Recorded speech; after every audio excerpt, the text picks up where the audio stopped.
Inside the life and career of Jeff Bezos, the tech CEO who founded Amazon. Inside the life and career of Jeff Bezos, the tech CEO who founded Amazon. Jeff Bezos began his career as a hedge funder in New York before leaving to start Amazon. Amazon struggled to turn a profit at first, but is one of the world's biggest companies today. Along the way, Bezos has faced antitrust scrutiny, weathered scandals, traveled to space, and become one of the world's richest people. Jeff Bezos is one of the most recognizable names in business. The 59-year-old tech titan worked at a hedge fund before he left to start Amazon as an online bookseller, ultimately growing it into one of the world's largest companies by revenue. He's also founded space tourism company Blue Origin, which has flown him to the edge of space. He's a fixture on the world's wealthiest list.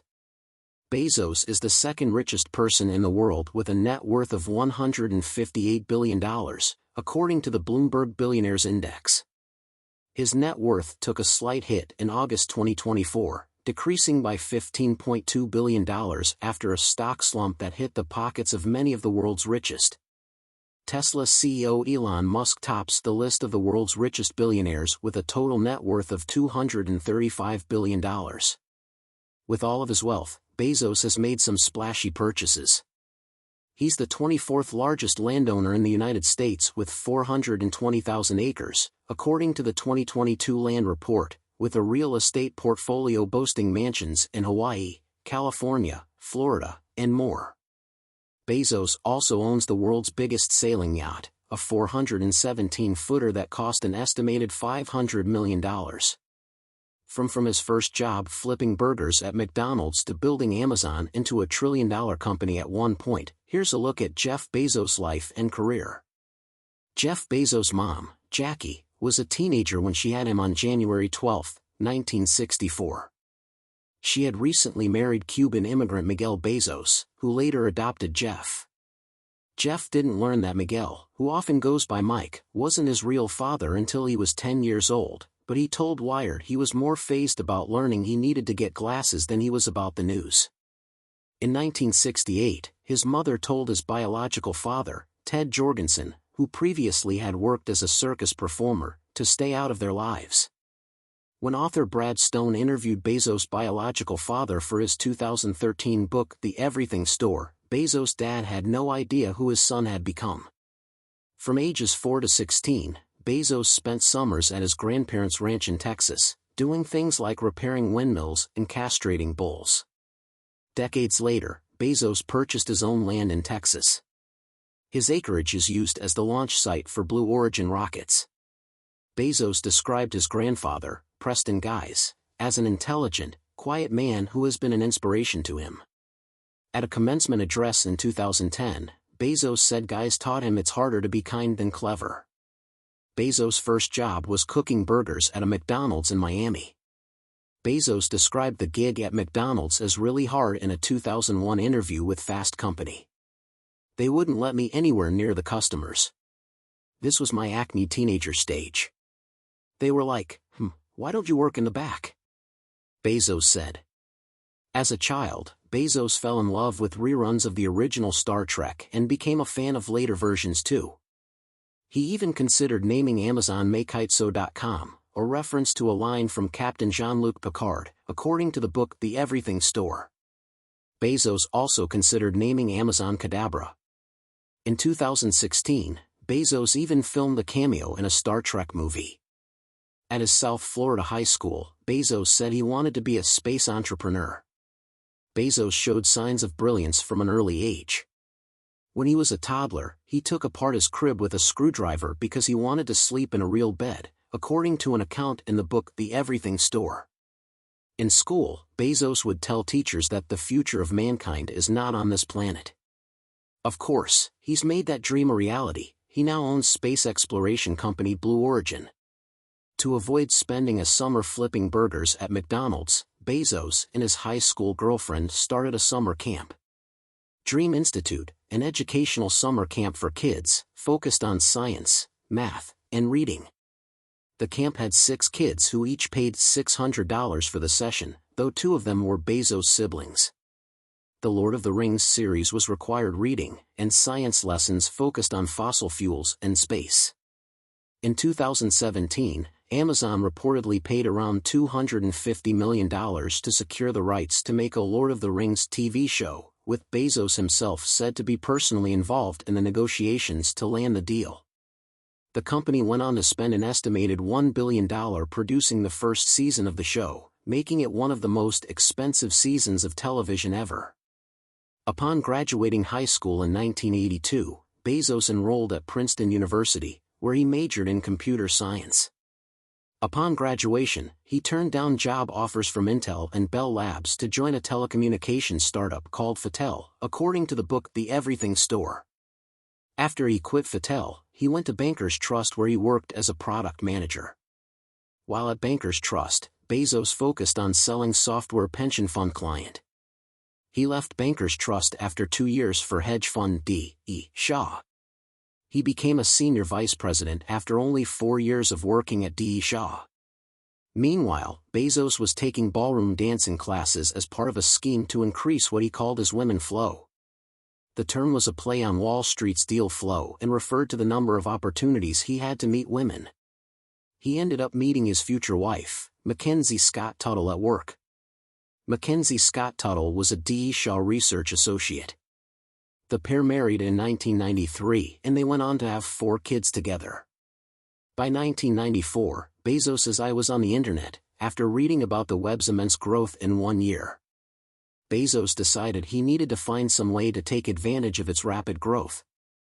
He made a list of 20 possible products to sell online and decided books were the best option, according to the Everything Store book. He decided to leave D.E. Shaw, a stable and lucrative job, in 1994 to start what would become Amazon. His boss at the firm, David E. Shaw, tried to persuade Bezos to stay, but Bezos was already determined to start his own company. Mackenzie and Jeff flew to Texas to borrow a car from his father, and then they drove to Seattle, which would become Amazon's headquarters. Bezos was making revenue projections in the passenger seat the whole way, though the couple did stop to watch the sunrise at the Grand Canyon. Once they arrived, Bezos started Amazon.com in a garage. He held most of his meetings at the neighborhood Barnes & Noble, which would soon become a competitor. In the early days, a bell would ring in the office every time someone made a purchase. Amazon's employees would gather to see if anyone knew the customer. But it took only a few weeks before it was ringing so often that the company put an end to the bell, according to the book The Everything Store. In the first month of its launch, Amazon sold books to people in all 50 states and more than 45 different countries. In 1997, less than 3 years after it was founded, Amazon went public on May 15. More than 20 years after its IPO, Amazon now has a market cap of $1.4 trillion and is one of the world's 5 largest public companies. When the dot-com crash came, analysts called the company Amazon.bomb. But it weathered the storm. The website ended up being one of the startups that wasn't wiped out. Amazon has now gone beyond selling books to offering almost everything you can imagine. The company has hundreds of fulfillment centers around the world and offers appliances, clothing, groceries, toiletries, and even cloud computing services. In the early days, Bezos was said to be a demanding boss. Bezos could explode at employees, and rumors circulated that he hired a leadership coach to help him tone it down. He also reportedly gave sarcastic responses when he was upset. At one point, Bezos banned PowerPoint presentations at Amazon. Instead, Bezos required his staff to turn in papers on their proposals. This, he believed, would encourage critical thinking. Bezos is also known for creating a frugal company culture. This contrasts with other big tech firms, which offer free food and perks. Bezos told Business Insider in 2014 that Amazon did offer great amenities to its employees, but they just weren't the same as other tech companies. His time leading Amazon was not without controversy.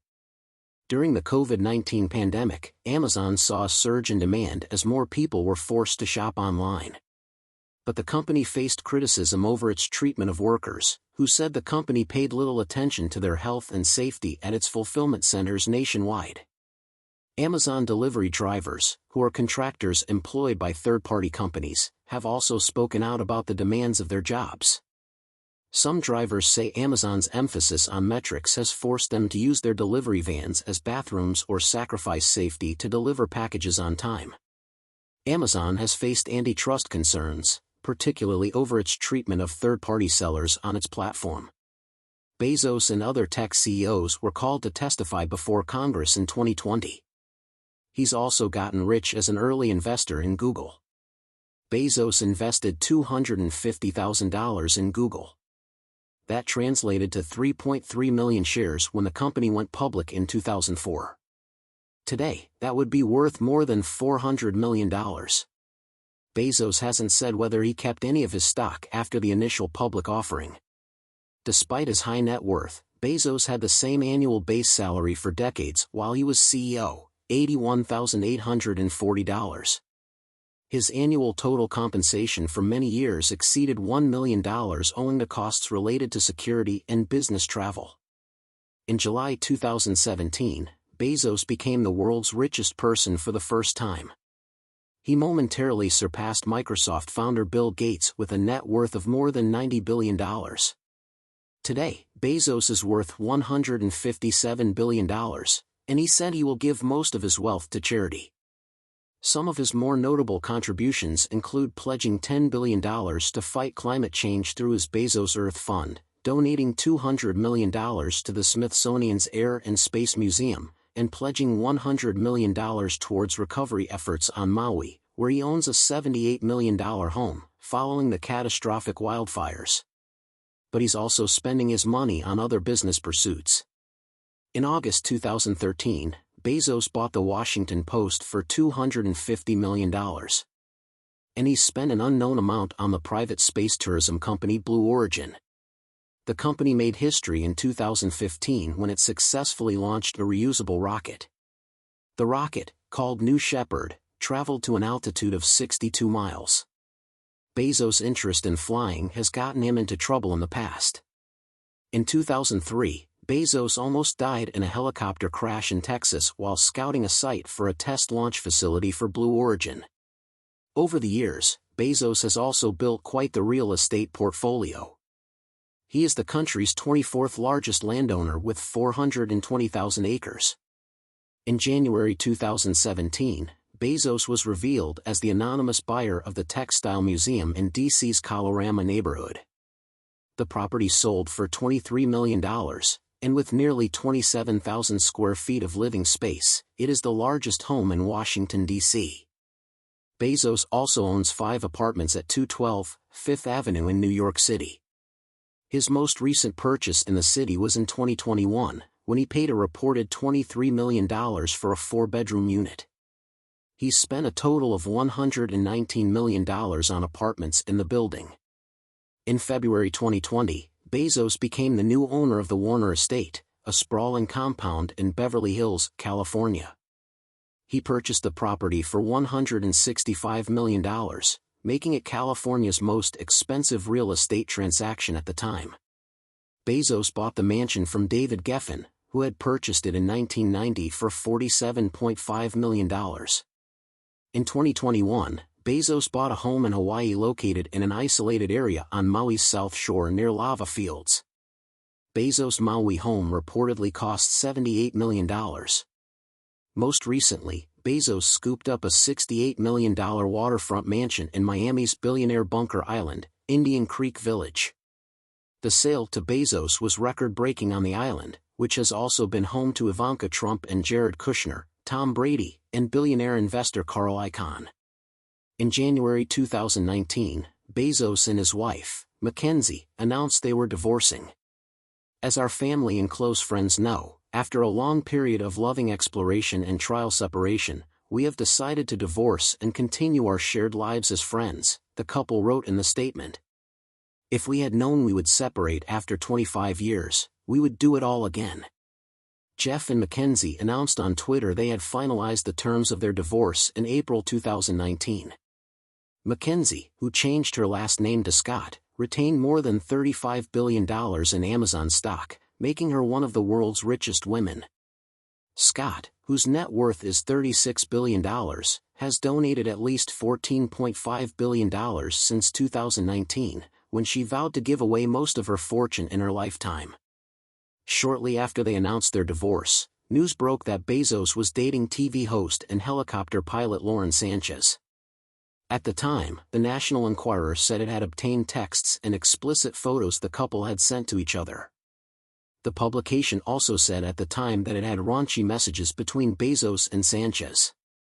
Bezos immediately launched an investigation into who had leaked his personal messages. Soon after, he dropped a bombshell of his own, an explosive blog post accusing National Enquirer publisher AMI of trying to blackmail him.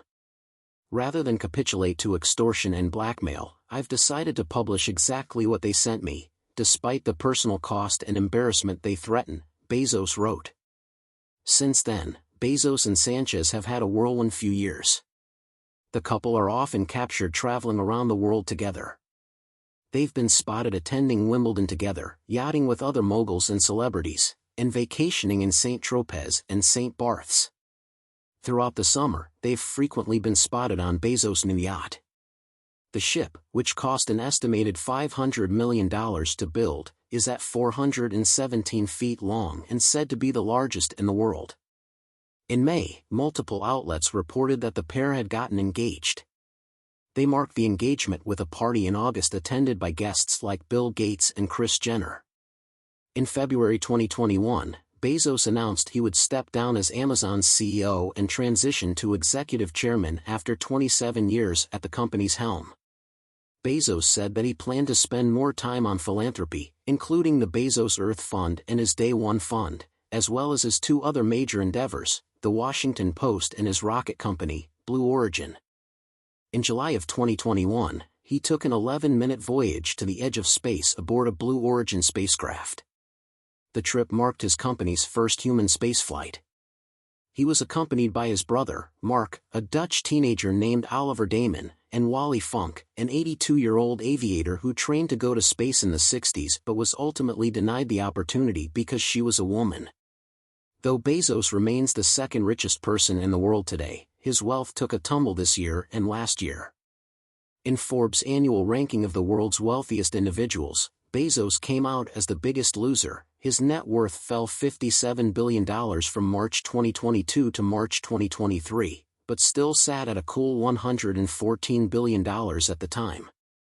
Amazon's stock fell 50% in 2022, and it became the first public company to ever lose $1 trillion in market value.